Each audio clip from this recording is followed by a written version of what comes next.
In this lecture, we are going to learn how to insert a product for an assembly. Go to Start, select Assembly Design, and here you will find the existing component feature. Select it. Now click on Product and select a part you want to open in assembly. So here is our part. Now rotate this part. Again go to the product, components, and select existing component. Even in this way you can insert a new part in assembly. Now you can see that the parts are not moving. We can rotate the part, we can also zoom the sketch, but we can't move it. To move part, go to manipulation feature.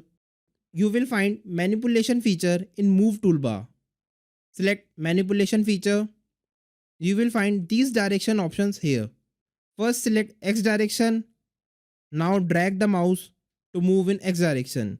Select Y direction. Now move in Y direction. Select Z direction. Now move in Z direction. You can also rotate the parts in particular axis.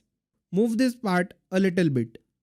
First select X direction and rotate the part in X direction. Select Y axis and rotate the part in Y direction. Select Z axis and rotate the part in Z direction. The last option is drag around any axis. In this, you can select any edge as axis. Select this edge as axis.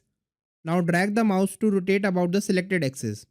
So this was the manipulation feature in Catia.